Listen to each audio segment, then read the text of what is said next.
retrouve, on est le vendredi 12 mars, il est, je plisse les yeux, 18h20 à peu près. Voilà, je viens de sortir du travail, donc vous m'excuserez, j'ai même pas eu le temps de me regarder dans une glace, donc voilà.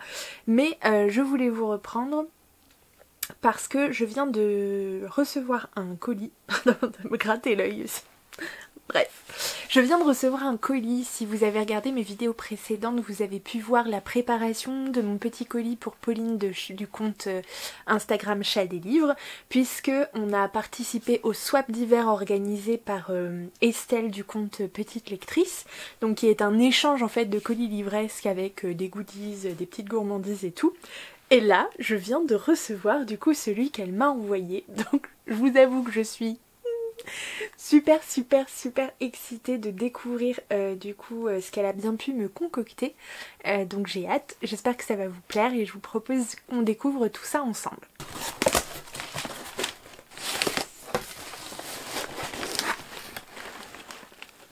Alors tout d'abord on a un petit thé English Tea Shop organique super goodness, je vous laisse voir. Donc green rooibos, pomegranate et blueberry. Ok, super, j'adore le thé, donc ça me va très bien. Je suis comme une gosse. Tout est super bien emballé. Oh mon dieu, mais je vois trop de choses. Mais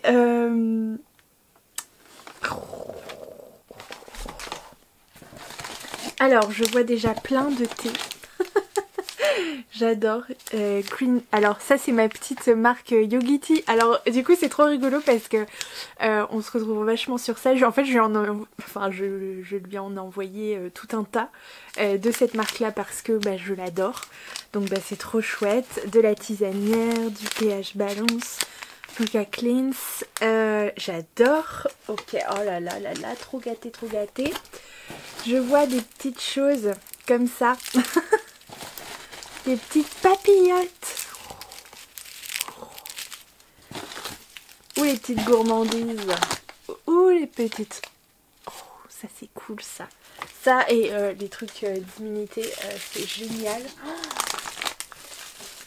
Mais il y a trop de trucs, je sais pas par quoi commencer. Alors je vais commencer par là. Cette petite chose. Oh, qu'est-ce que c'est mignon. Sense of Marrakech, je vous montre en fait. Alors, bougie parfumée. Oh, j'adore. Oh, ça sent mais tellement bon. Tellement bon. Zagora Oasis, Scent of Marrakech. Oh là là, et en plus elle est mais genre magnifique. J'adore, merci beaucoup. Oh et ça sent mais alors, divinement bon. Ok, je regarde en fait les petits trucs comme ça. Oh, c'est trop mignon.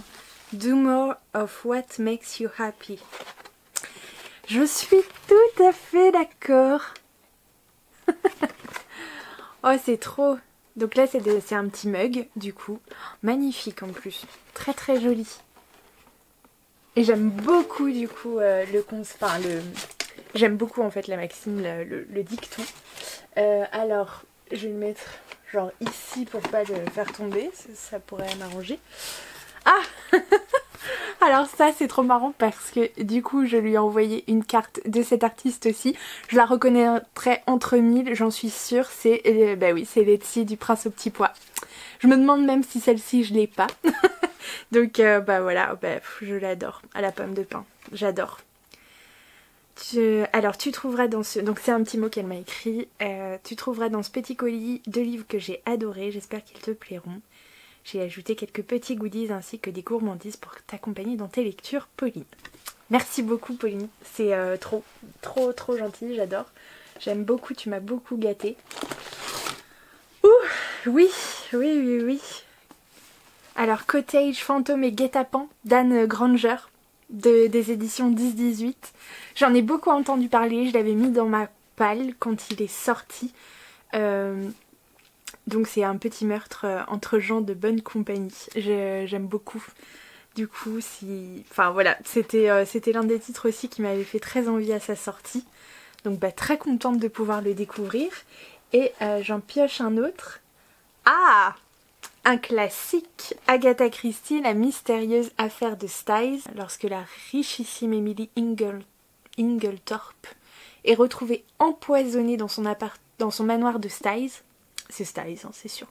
Les soupçons se portent rapidement sur son très jeune mari, Alfred Inglethorpe, mais le verdict paraît trop évident au colonel Hastings qui décide de faire appel à son vieux compagnon Hercule Poirot. Et ben ça promet toutes ces enquêtes. Moi je dis oulala, et c'est pas fini parce que je vois encore, oh là là, que des trucs super bien pour mon régime. ça je connais. Des trolleys, des petites choses qui picotent là, il me semble. En plus j'ai mis du scotch sur mon pull et tout. Oh là là là là. Oui. Oui. Ça c'est très bien me connaître, hein. Très bien. Alors j'ai encore des petites papillotes réveillon. Oh là là mon dieu, mais ça fait trop de choses à grignoter. C'est pas possible. Oh, et je vois du masking tape que je trouve super mimi. Très fleuri, très printemps. Trop mimi. Je crois que je l'ai vu en plus. J'adore. Avec un petit carnet qui fait plaisir. Regardez. Très joli. C'est très mignon. Mais qu'est-ce que c'est que ça? Make you weak, special, my cute little friends. Est-ce que ce serait des... Ah, c'est des marque-pages. Adhésive. Oh, j'adore, c'est trop mimi, regardez ça. Ils sont trop mimi, j'adore. Merci beaucoup Pauline pour ce superbe swap. Du coup, je suis trop contente et voilà, j'espère que le tien t'a plu autant que celui-ci me plaît parce que vraiment c'est top.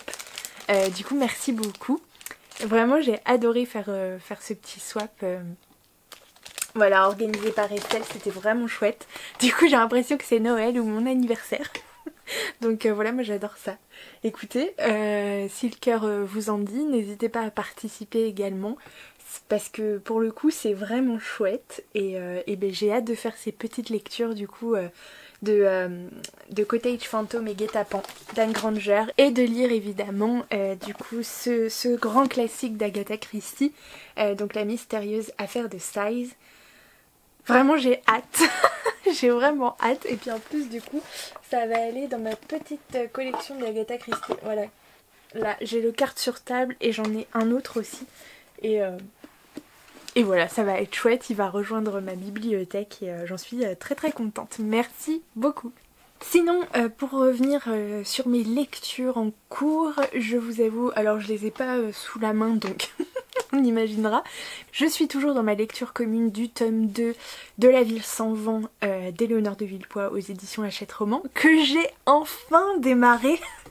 Bon, alors j'ai complètement loupé la lecture commune hein, puisque les 2 premiers rendez-vous j'ai pas pu y assister parce que je n'avais même pas commencé, donc un peu la galère, mais là du coup je vais essayer de le lire en entier pour dimanche soir. J'ai déjà pas mal avancé parce que je suis pas loin d'atteindre n'importe quoi. Je ne suis pas loin d'atteindre les 200 pages, donc à peu près la moitié en fait du roman. Donc voilà, pour le week-end, j'espère, je croise les doigts, ça devrait le faire. Je suis déjà à jour sur ma lecture commune du tome 1 et du tome 2, en fait, c'est le même de Virgin River, de Robin Carr. De Robin Carr ? C'est ça ? De Robin Carr aux éditions J'ai lu. Donc en fait je suis déjà à jour, ça fait 2 semaines qu'on a commencé. J'ai terminé déjà il y a 2 jours. J'étais très en avance, hein, j'ai foncé. En fait j'ai terminé le tome 1 et on doit en discuter du coup avec les filles demain soir. Donc là je suis large, très à jour, très en avance. Et du coup on va enchaîner avec le tome 2, donc la suite. Et voilà, j'ai hâte qu'on en discute parce que il y a beaucoup de choses à dire. Du coup on en a parlé pendant pratiquement 1 heure la semaine dernière sur la moitié en fait du tome 1, donc déjà il y avait des choses à dire. En plus on a discuté pas mal puisqu'on est deux à avoir vu la série sortie sur Netflix et Et voilà, on a pas mal discuté aussi des différences pardon, c'est mon portable. Des différences qu'il y a entre le livre et la série. Et pour le coup, il y en a beaucoup. Et là, en ayant lu la fin du tome 1, je peux dire qu'il y en a d'autant plus. Donc voilà, c'est intéressant en fait de voir aussi... Enfin, comment dire, c'était intéressant en fait cette lecture parce que même quand on a vu la série, on est quand même... Alors on retrouve certaines choses, mais on est sur finalement beaucoup de nuances, hein, beaucoup de détails notables qui, voilà, qui ont changé. La liberté a pris... la liberté. Oui, bah, vous vous rendez compte, j'allais vous parler de liberté. La série a pris beaucoup de liberté sur le scénario, enfin sur le livre a priori.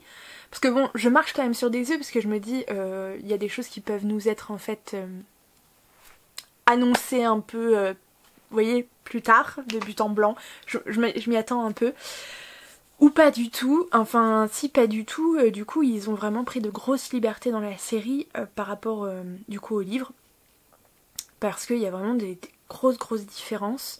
Ça avance beaucoup plus vite dans le livre. En fait, le truc c'est que dans le livre, on se concentre véritablement sur... Du coup, il faut dire que dans le tome 1, sans vous spoiler quoi que ce soit, en fait on se concentre véritablement sur l'histoire d'un homme et d'une femme en particulier, hein, comme je vous l'ai dit. C'est ce couple-là, entre guillemets, de personnes dont on va vraiment parler. Les autres personnes qui gravitent, on les évoque, et je suppose fortement que certains en fait concernent d'autres tomes à venir. Je suis à peu près sûre. Donc voilà, mais on se concentre vraiment sur les deux personnages principaux, essentiellement. Comparé à la série, en fait, où vraiment... Oui, c'est eux les personnages centraux, mais il y a d'autres histoires en parallèle. Hein. Je pense qu'on on amorce en fait les histoires abordées dans les tomes écrits déjà en fait en amont, en parallèle. Donc voilà, c'est très différent. Et puis il y a vraiment des choses aussi voilà, ils ont levé le curseur du drama dans la série sur des choses, sur la manière d'aborder des éléments, vraiment ils ont poussé au max sur voilà, alors que dans le livre pas du tout. Enfin voilà, ça me paraît pas très clair parce que je veux pas trop vous spoiler, mais voilà, il y a une vraie différence. Ensuite après sur le tome 1 donc de Virgin River, je peux déjà vous en parler un petit peu. Je comprends pourquoi certains ont eu du coup cette espèce de comment dire d'avis négatif sur ce type d'écrit parce que oui parfois c'est un peu lourdingue dans le sens où ça parle énormément comment dire, ils sont très portés sur la chose hein, dans cette petite ville. Les hormones travaillent un peu tout le monde. Il y a des choses un petit peu lourdes dans des tournures de phrases ou des choses qui paraissent un peu lourdingues, franchement, vu que c'est pas non plus si vieux que ça. Voilà, ça aurait pu être fait de manière un petit peu plus, comment dire, subtile. Là, c'est vrai que ça manque un peu. Il y a des scènes d'amour physique, de sexe qui sont décrites voilà, un peu dans les romances. En fait, ça m'a pas plus choqué que ça. Oui, il y avait des trucs un peu gnangnan, un peu neuneux. Mais bon, voilà, l'air de rien quand même, ça se lit extrêmement bien. Je n'ai eu aucun mal à me plonger dedans et vraiment, ça m'a fait du bien en fait de déconnecter vraiment. Et du coup, d'être dans une lecture tellement fluide où je me laisse porter absolument sans réfléchir, mais aucunement presque. Voilà, du coup moi c'est ce que je lui demandais un petit peu à ce... Enfin comme je vous l'ai dit, hein, on refait pas la discussion, mais c'est ce que je demande un petit peu à ce type d'ouvrage. Donc pour moi ça fait sa part de job, même si je m'en souviendrai pas éternellement et potentiellement c'est parce que aussi j'ai vu la série que je me suis aussi... Voilà, je sais pas l'effet que ça m'aurait fait si je n'avais pas vu la série, si je n'avais pas associé certains personnages à certains acteurs, enfin Je sais pas, mais du coup la lecture de ce premier tome, voilà, c'est pas, ça restera pas dans les annales, ça fera pas partie de mes coups de cœur particulièrement, mais j'ai trouvé que ça se lisait bien quoi, ça se lisait bien, ça faisait son job. J'attends de voir du coup le tome 2, je suis assez curieuse de découvrir la suite de l'histoire, sachant en plus que bah là, voilà, par rapport à la série, mon avis ça va pas du tout concerner finalement totalement la même chose, enfin il y a des différences vraiment, donc ça va être de la découverte, donc pour ça c'est cool. Et puis bah, La Ville sans vent, j'ai commencé, donc je vous dis je suis pratiquement rendue à la moitié. Alors pour l'instant je suis un peu mitigée. Vous savez que j'ai beaucoup aimé la lecture du tome 1 que j'avais fait en lecture commune. Mais j'étais vraiment plongée dans cette lecture commune avec toutes les semaines du coup un rendez-vous. Voilà, on en parlait, etc. Mais je sais pas, est-ce que c'est la période qui fait que je suis pas totalement dedans? Je trouve que c'est une lecture agréable, c'est toujours bien écrit, j'ai été contente de retrouver les personnages. Mais pour l'instant, je trouve ça un peu lent, pour être honnête. Alors, il y a eu, je crois, le premier chapitre. Je crois que c'est la lecture du premier chapitre où j'ai fait « Ouah !» à la fin, à la dernière phrase, je me suis accrochée à mon siège. J'ai dit « Ok, d'accord, si ça commence comme ça, ça risque d'envoyer de tous les côtés. » Et là, en fait, juste après ça... Et jusqu'à maintenant, et pourtant quand j'y réfléchis, on a vu des choses, il s'est passé des choses, mais je sais pas, je trouve que c'est un peu lent, que... J'en sais rien, je sais pas. Ouais, c'est un peu, je trouve que c'est un peu laborieux à se mettre en route. Donc à voir ce que ça donne, à voir ce que ça donne. Je sais pas, pour l'instant, ouais, pour l'instant je suis un peu...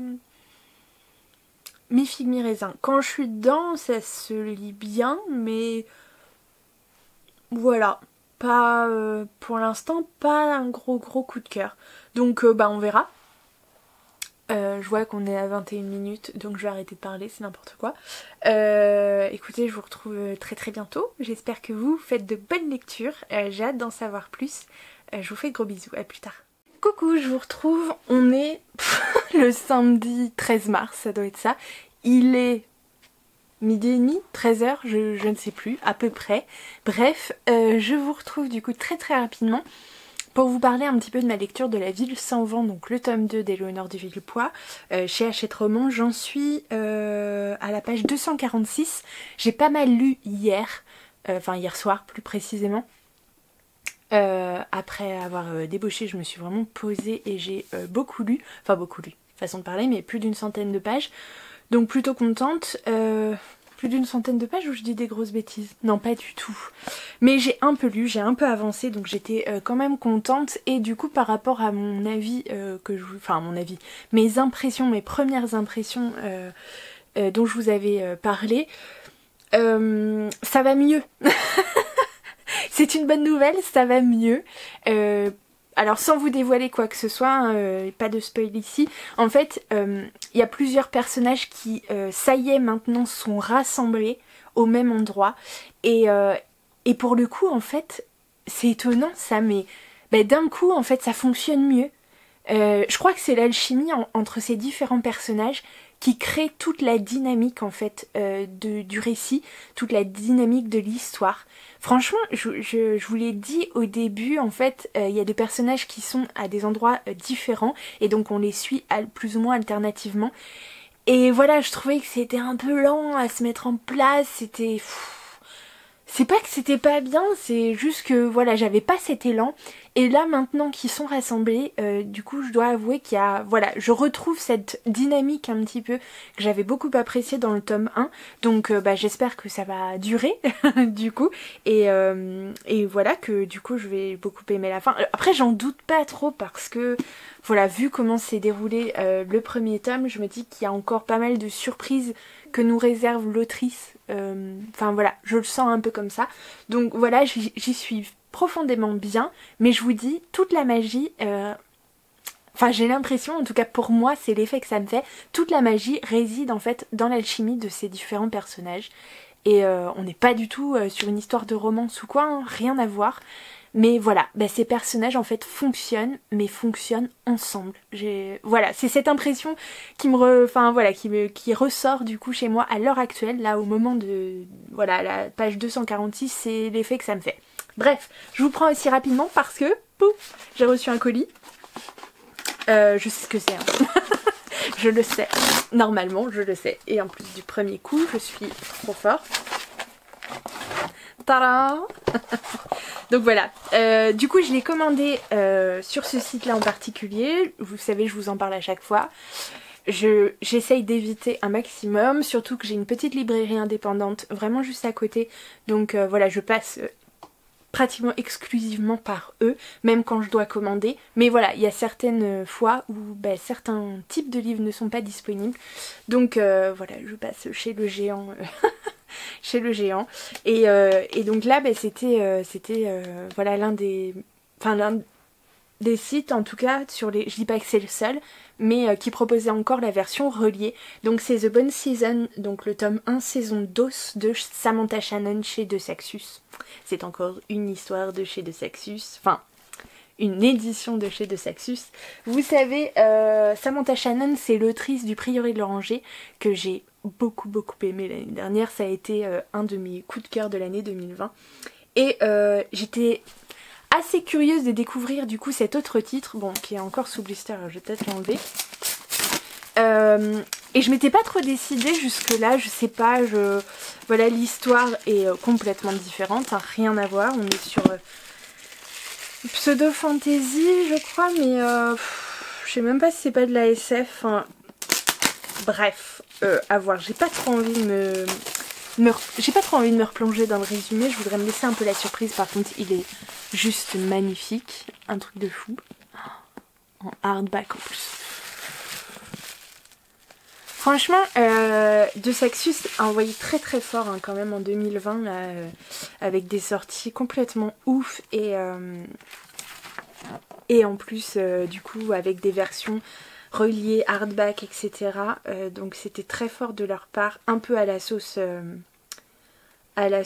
anglaise ou américaine, enfin bref. Donc ça a beaucoup plu, hein, on va pas se cacher. Et puis avec des titres aussi qui faisaient beaucoup envie aux amateurs de SFFF Young Adult, hein, concrètement. Et du coup, j'ai l'impression que d'autres maisons d'édition, du coup, voilà, commencent tranquillement à s'y mettre. Par exemple, là, j'ai précommandé, je sais pas si je vous en ai parlé, j'ai précommandé une sortie de chez Brajlon, je crois, pour le mois de mai ou juin, je ne sais plus, qui a un rapport avec les os d'ailleurs. Je sais plus, si j'y pense, je vous mettrai le petit encart juste ici. Donc voilà, où il propose du coup une version reliée, enfin une version en hardback, en plus si on précommande au même prix que la version paperback.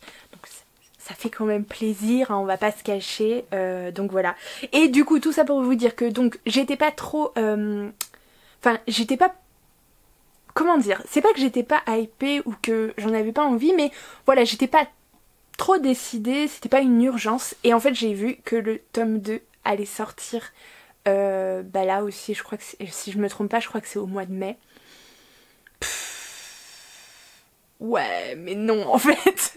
Du coup, je me suis dit, là, le tome 2, donc le tome 2 va sortir, est annoncé du coup, donc les gens du coup qui ne sont pas comme moi, qui ne se sont pas rués sur le titre pensant voilà qu'on avait le temps etc, je me suis dit la version reliée à mon avis elle fera pas non plus super long feu quoi, donc si je veux la voir en édition hardback, voilà, va peut-être falloir que je me bouge un peu les fesses. Donc voilà, quand je l'ai trouvé sur ce site là, et bah écoutez, je vous avoue, je regrette pas trop. J'ai pas longtemps hésité, je me suis dit comme ça au moins je pourrais tranquillement faire ma petite collecte des Samantha Shannon de la saison d'os.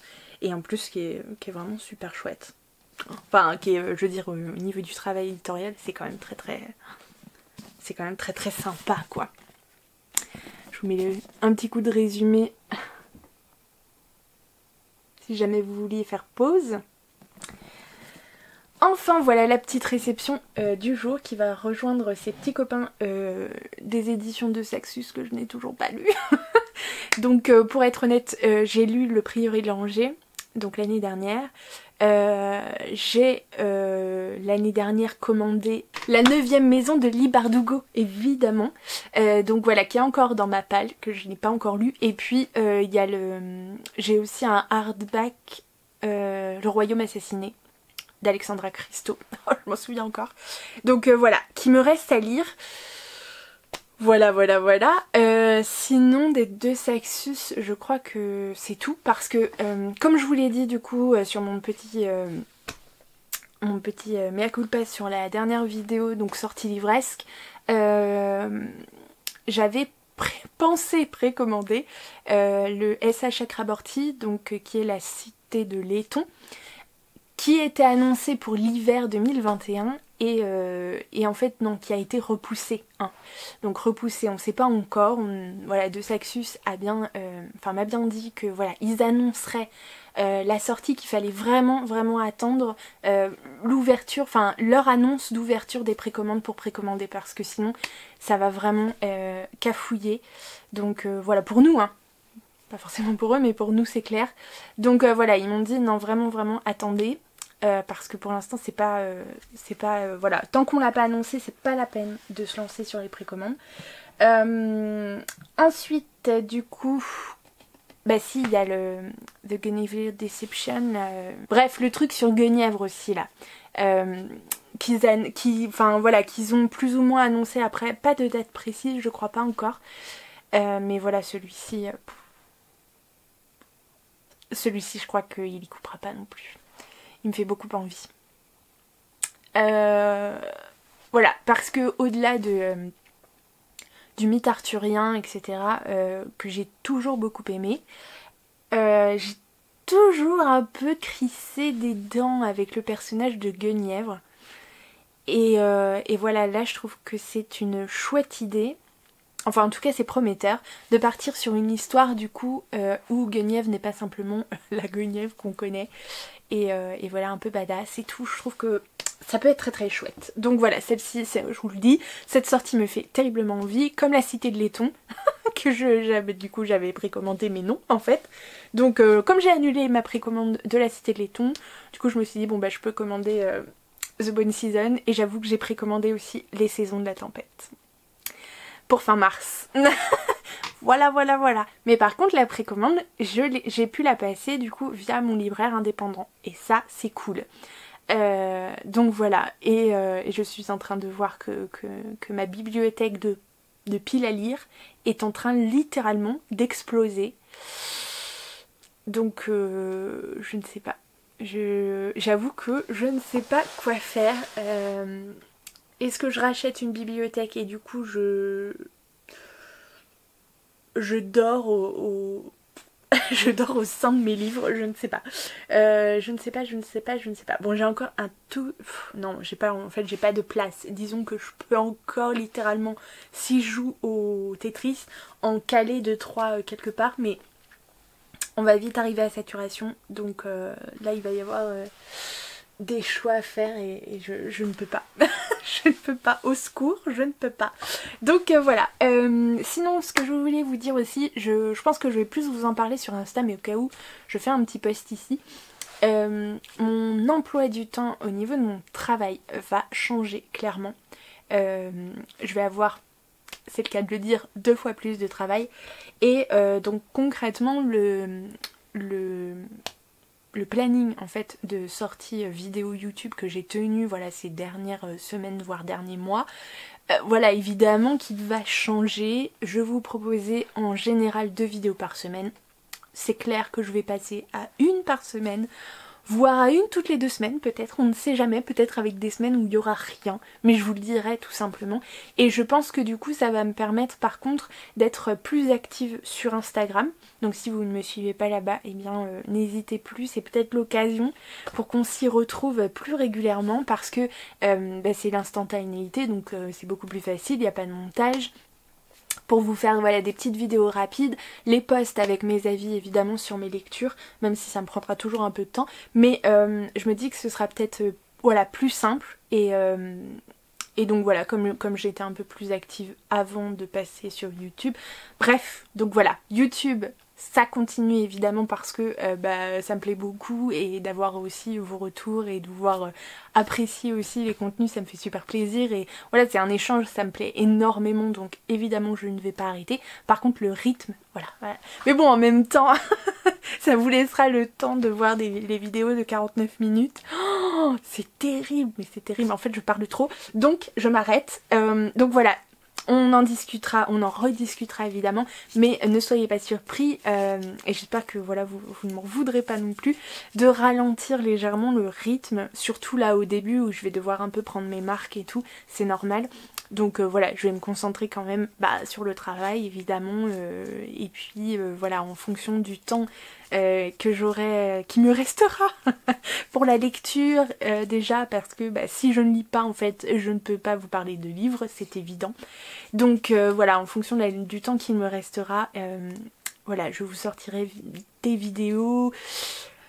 Je ne sais pas encore à quelle fréquence. On verra ça ensemble. Et puis voilà, on se retrouve de toute façon sur Instagram, évidemment. En attendant, je vous fais des bisous, je vous dis à plus tard. Bonjour à tous, je vous retrouve, on est le samedi 20 mars, il est 15h58 à peu près. Voilà, à peu de choses près.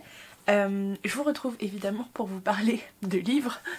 Ça peut être sympathique. Alors je vous propose de vous parler tout de suite de ma lecture en cours. C'est un petit manga très connu que je vous ai présenté il y a déjà quelques temps. C'est le premier tome de Minuscule de Takuto Kashiki aux éditions Komiku. J'ai eu un doute mais c'est bien ça, c'est aux éditions Komiku. Je le trouve mais tellement superbe et alors l'intérieur ne me déçoit pas du tout pour l'instant. C'est un petit bonbon à déguster, je vous raconte pas. Ça fait plus de 200 pages, donc c'est quand même intéressant pour un manga. Et pour l'instant, c'est vraiment très très sympathique à suivre. J'en suis à la page 159, donc voilà, je l'ai démarré hier soir. J'avais envie d'un petit manga entre plusieurs lectures. Enfin, entre plusieurs romans, pardon. Donc voilà, j'avais envie de me faire un petit manga. Et dès que je l'aurai fini, je pense que je vais attaquer Le Cri de Nicolas Beuglet, donc aux éditions Pocket. Du coup, qui est le premier tome d'une trilogie, je crois. Si je me trompe pas, qui est un polar thriller. Ouais, voilà. On parle d'hôpital psychiatrique, on parle d'une enquête. Et tout ça, je crois que c'est c'est à quelques kilomètres d'Oslo. Voilà, je vais y arriver. Hein. Donc voilà, du coup ça me fait très très envie. Je vous avais parlé déjà, je ne sais plus si c'est dans ce vlog ou ailleurs, que j'avais très envie de me lancer dans un vrai polar, dans un vrai thriller adulte. Donc voilà, ça va être chose faite, je pense. Ça fait... Enfin, je crois qu'il fait... Ouais, il fait quand même 540 et quelques pages. Donc, bon, voilà. Je suis toujours dans ma lecture commune. D'ailleurs, je ne sais pas où il est, mais il est quelque part par là. Des chroniques de Virgin River, donc de Robin Carr aux éditions J'ai lu. On en est à la 3e partie. En fait, à la première partie du tome 2, en fait, qu'on doit lire pour ce soir. Oui, on est samedi, oh mon dieu. Pour ce soir, mais moi je l'ai déjà terminé je crois depuis mardi, c'est une catastrophe, je le dévore ce truc. Et pourtant, oh mon dieu, il y a des choses à dire, c'est loin d'être parfait, il y a beaucoup de petits défauts, beaucoup de choses qui me font lever les yeux au ciel. On n'est pas sur du très haut niveau, d'accord, mais ça n'empêche que mon cerveau est au repos complet quand je me plonge dedans, je me plonge voilà, totalement, il m'embarque et du coup je trouve que pour ça, rien que pour ça, c'est un livre qui fait son job, donc qui a le mérite d'exister. Voilà. Au-delà du contenu dont on parlera plus tard, mais pour l'instant ça me fait un bien fou. Je me délecte de me retrouver à Virgin River toutes les semaines. Mais moi, même si c'est pour un court moment, parce que du coup je le lis tellement vite que je suis obligée d'attendre après, mais c'est le jeu, c'est pas grave. Après on est tellement contente d'en parler avec les filles du groupe de lecture commune que bon, c'est un mal pour un bien. Ensuite j'ai fini le tome 2 de La Ville sans vente d'Éléonore de Villepoix aux éditions Hachette Roman.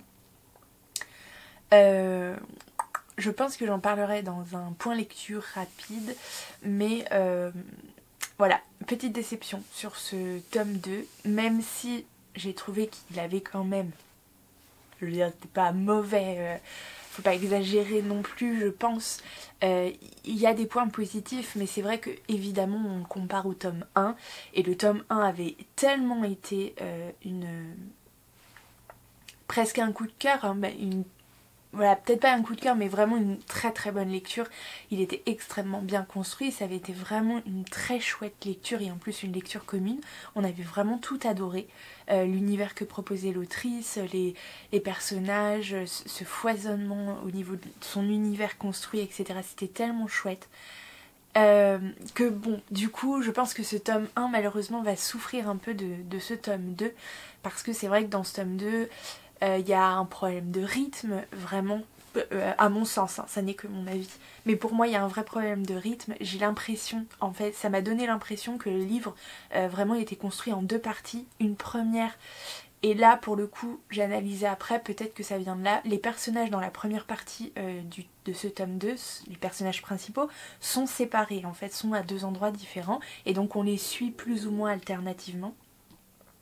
Alternativement, c'est ça, d'utiliser des mots qui existent. Donc voilà, et du coup le rythme est un peu lent, un peu poussif, il se passe des choses en vrai, mais quand on fait le bilan à la fin de cette première partie, tout ce qui s'est passé, ça n'a pas servi à grand chose, donc ça laisse une impression un peu... voilà, bon, ça démarre quand, surtout avec le rythme, mais effréné qu'il y avait dans le tome 1. Ah, c'est vrai que là, poif, comme si on avait un peu calé et qu'on a eu du mal à redémarrer. Bref. Et du coup, la clé de voûte, c'est au moment où ces 2 personnages principaux se retrouvent. Et là, d'un coup, ça fonctionne. Seulement, ils restent pas longtemps ensemble. Donc bon, voilà. Mais dans la deuxième partie du roman, les choses s'accélèrent un petit peu plus parce que c'est une duologie. Donc évidemment, l'histoire devait se terminer. Et voilà, il y a des choses un peu précipitées, des choses peut-être... des choix dans le schéma narratif un peu faciles. Voilà, ouais, un peu mitigé. C'était dommage parce que vraiment j'étais contente de retrouver cet univers, j'étais contente de retrouver ces personnages. Et voilà, j'ai été vraiment moins convaincue par ce tome 2 et je crois que ça a été l'avis général de notre groupe de lecture. Vraiment moins convaincue par ce tome 2 que par le tome 1. Mais voilà, je jetterai pas pour autant la duologie à la poubelle, vous voyez ce que je veux dire. L'univers est vraiment chouette. Il y avait vraiment... enfin voilà, le tome 1, il est tellement bien que ce serait vraiment dommage de pas le lire parce que le tome 2 est un petit peu en dessous. Voilà. Sinon, là je vous ai parlé donc de mes lectures passées, de mes lectures en cours et juste de mes lectures à venir. Et cet après-midi, donc oui, j'ai relevé mes cheveux, abandonné le maquillage, les bijoux, tout, j'ai tout enlevé. J'ai mis mon gros pull du week-end avec mon gros jogging du week-end. Je n'en peux plus. Voilà, j'ai un petit souci de sommeil là depuis 2 jours et du coup je sens que voilà, je suis fatiguée donc j'ai besoin d'un week-end pépère, tranquille. J'ai fait toutes mes courses ce matin, je suis allée en plus à la librairie. Mais je vous expliquerai, c'est parce que j'avais des commandes que je devais aller récupérer et du coup ça faisait très très longtemps que je m'étais pas arrêtée en librairie. Donc je n'en suis pas, je ne suis pas ressortie totalement les mains vides. Alors peut-être je vais vous parler dans un premier temps d'un type de bouquin dont j'ai pas, j'ai pas eu trop l'habitude de vous présenter en tout cas ce genre de lecture. Même si j'en lis quand même de temps en temps, mais je vous les ai pas forcément, voilà, je vous en ai pas forcément parlé plus que ça. Alors, dans un premier temps, je suis tombée du coup sur une petite opportunité, parce que c'est pas de l'occasion, hein, on est d'accord, mais je ne sais pas si vous connaissez cette petite édition folio, donc c'est les folios en fait à 2 €. Voilà, et là en l'occurrence c'était Olympe de Gouges, donc Femme réveille-toi, déclaration des droits de la femme et de la citoyenne. C'est un tout petit livre, et en plus donc il y a ce texte là, mais il y a aussi d'autres écrits. Et voilà, je trouvais intéressant du coup d'en prendre connaissance, c'est quand même l'occasion, voilà, 2 €, on s'en cache pas, pour un truc de fou, c'est un tout petit livre, comme d'ailleurs j'avais acheté Evansler... les monologues du vagin. Je trouve que bon, c'est quand même des textes... voilà, moi en tout cas, que j'ai envie au moins de découvrir. Donc voilà, je me suis dit qu'à 2 € c'était l'occasion. Je suis pas particulièrement fan de la couverture, mais voilà, c'est un folio, donc ce sera très très bien. Voilà, et tout ça pour dire en fait que je me suis arrêtée dans la catégorie féminisme, etc., écologie et tout. Enfin surtout féminisme de base parce que en fait on est dans le mois de mars. Oh là là, je vais y arriver, concentre-toi Pauline. On est bien sûr dans le mois de mars et au mois de mars se déroule un challenge sur les réseaux sociaux, je ne sais pas si vous avez vu ça, qui s'appelle Mars au féminin, qui est organisé par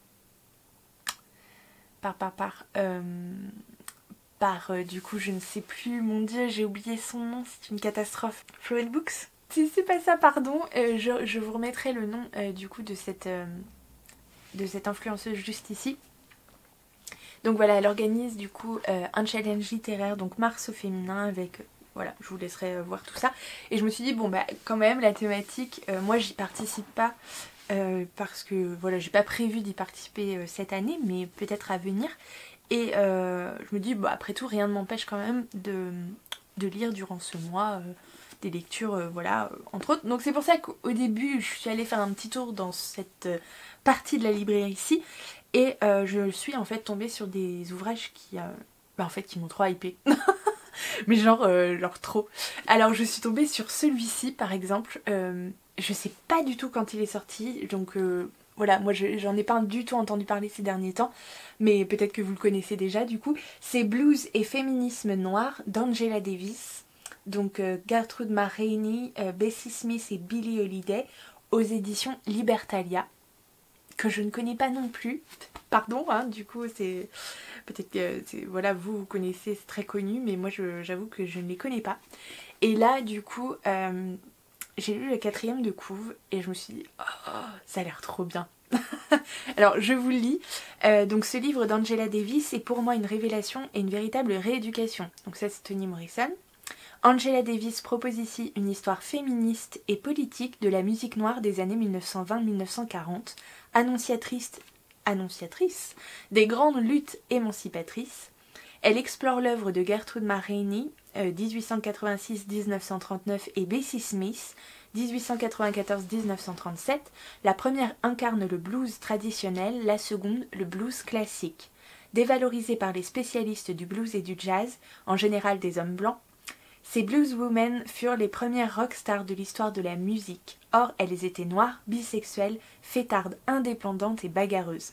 Elles posèrent les bases d'une culture musicale qui prône une sexualité féminine libre et assumée, qui appelle à l'indépendance et à l'autonomie des femmes au lendemain de la période esclavagiste, en revendiquant avec détermination l'égalité de race et de genre. Cette réflexion s'étire aux années 1940 en convoquant l'œuvre de Billie Holiday, 1915-1959.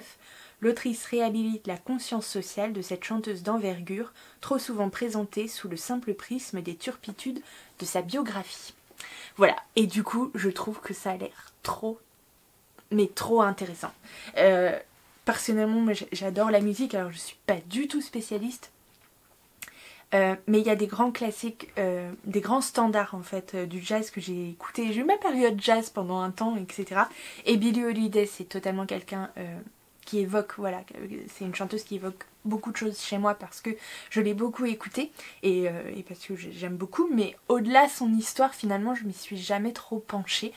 Et puis Angela Davis, bon bah c'est Angela Davis. Les deux autres, j'avoue, les deux premières artistes me disent rien comme ça, mais ça se trouve une fois que je les aurai écoutées, parce que je pense que c'est quelque chose, voilà, que... Enfin, durant cette lecture, c'est évident que je vais me mettre à écouter un petit peu ce qu'ont pu faire ces trois artistes-là. Je trouve que c'est... Bon, voilà, c'est l'occasion en même temps de se plonger dans cet univers musical. Et du coup, je suis très très curieuse de découvrir un petit peu tout ça, et en plus sur le féminisme et voilà, féminisme et historique et musique. Je pense que ça va être un combo d'enfer. J'ai vraiment hâte. Et du coup, je vous avoue, je connaissais pas du tout les éditions Libertalia. Mais bah pour le coup, là, je trouve que le concept est très intéressant. Donc voilà, j'ai vraiment hâte de le découvrir. Ensuite, je passe trop de temps, pardon, à vous présenter surtout des livres que je n'ai pas encore lus. J'ai ensuite repéré, alors je l'avais repéré depuis déjà un sacré moment, je vous avoue. Mais du coup, je suis tombée sur lui. Donc Ni vu ni connu par le collectif Georgette Sand. Donc aux éditions Pocket, où on vous dit Panthéon, histoire, mémoire, où sont les femmes? Et alors j'ai pas trop lu la 4e de couverture, mais je sais, pas du tout. Disons que sur la construction en tout cas de cet ouvrage, il s'agit de portraits de femmes, évidemment. Bon, là je tire une page au hasard et forcément je tombe sur Camille Claudel.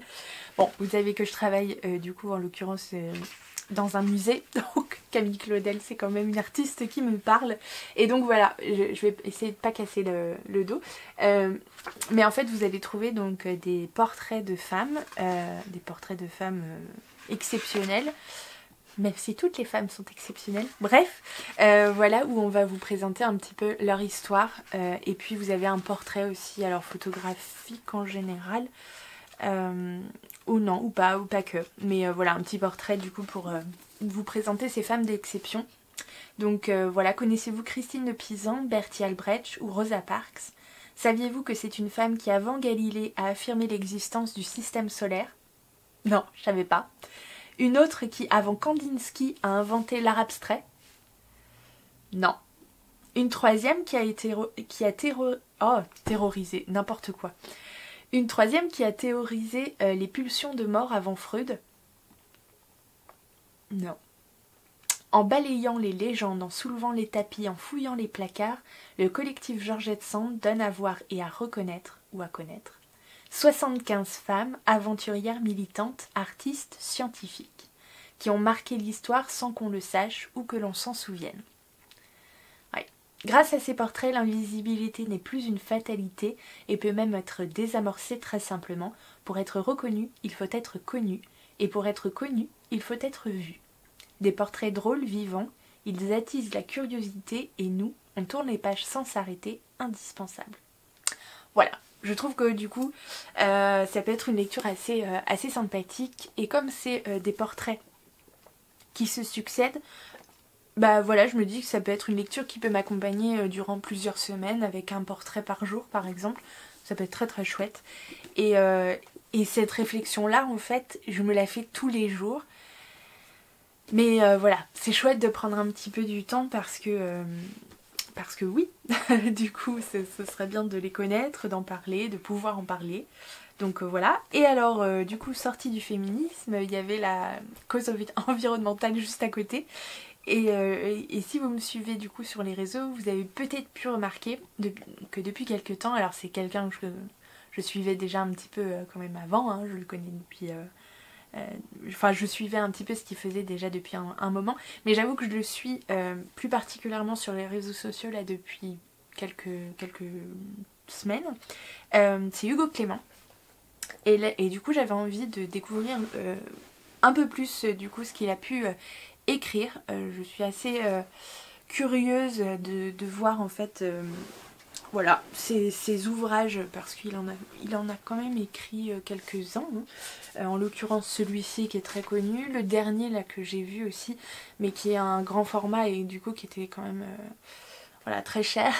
Du coup je sais pas du tout si je vais accrocher au genre, mais en tout cas je suis très curieuse de savoir ce qu'il a à en dire du coup sur ces sujets.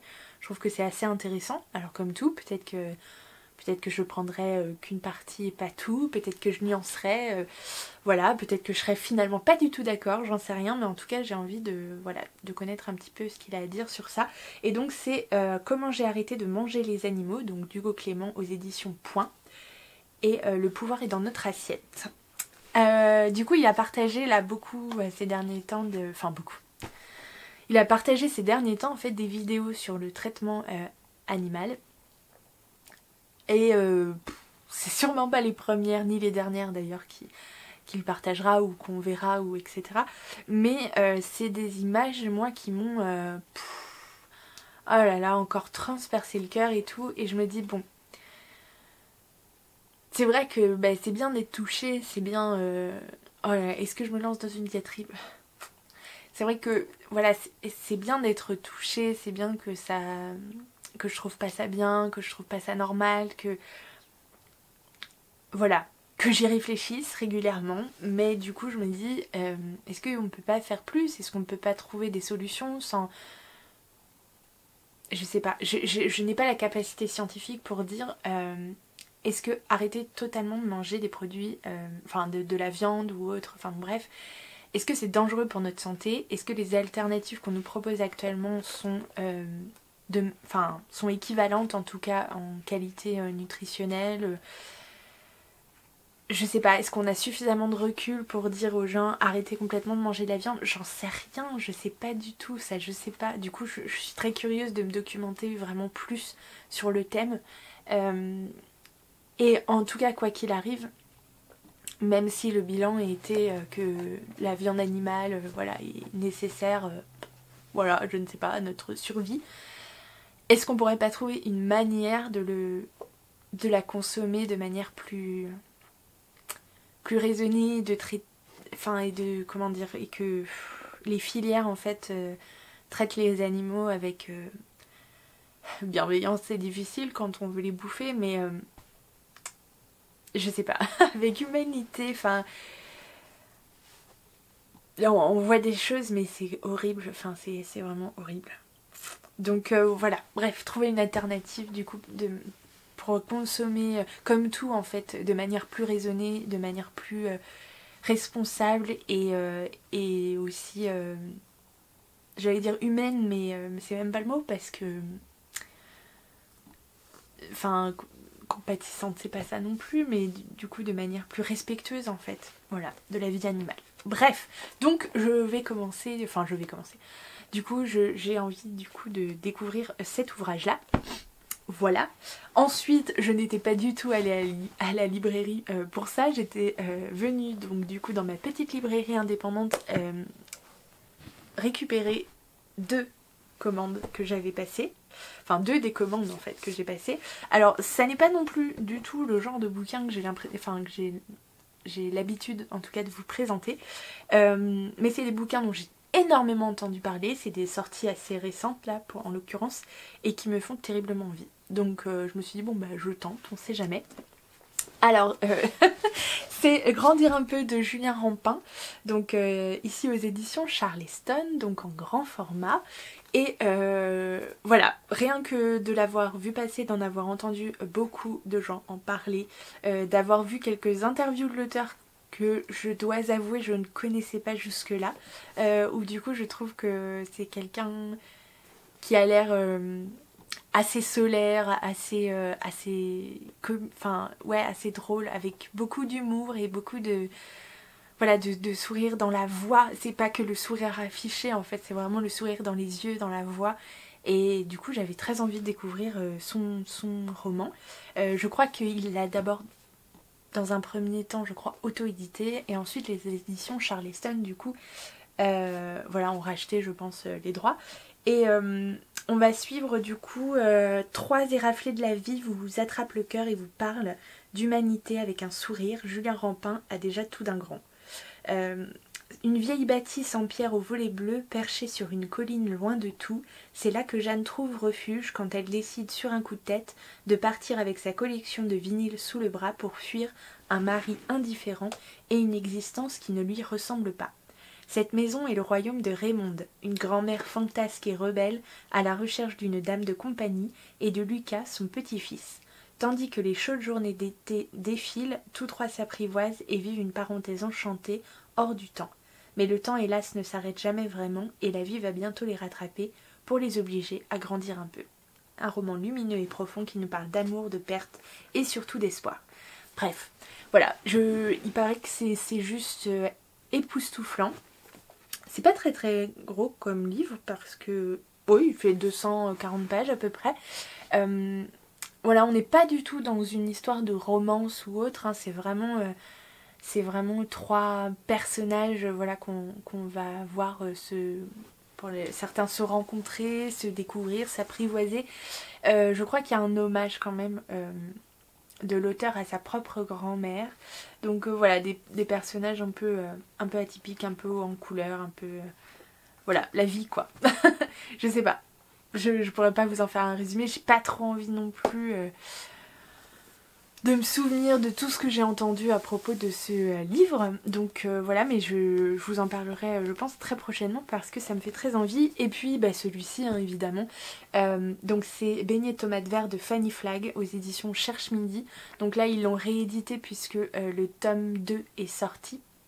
Enfin la suite, le tome 2, je sais pas, je sais plus comment il s'appelle même, mais bref.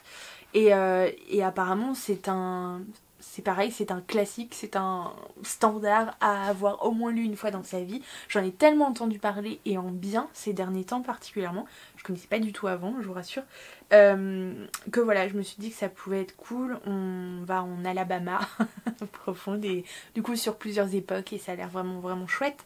Donc voilà, avant d'acheter le 2, je me suis dit c'est bien de commencer par le début. Je sais qu'il y a un film qui doit être associé à Beignets de tomates vertes. Donc je vous en parlerai aussi bientôt parce que je me dis si ça me plaît je regarderai le film aussi.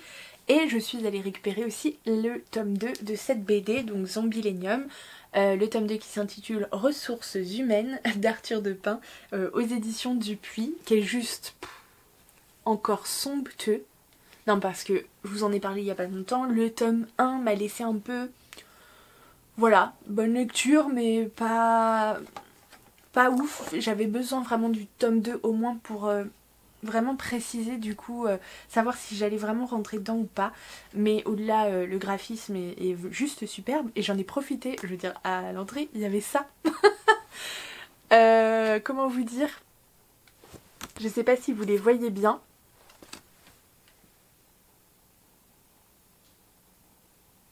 Voilà, il y avait des petits marque-pages gratuits, donc avec les 3 personnages masculins de la saga jeunesse Les Gardiens des Cités Perdues. Donc j'ai découvert le premier tome là, en début d'année.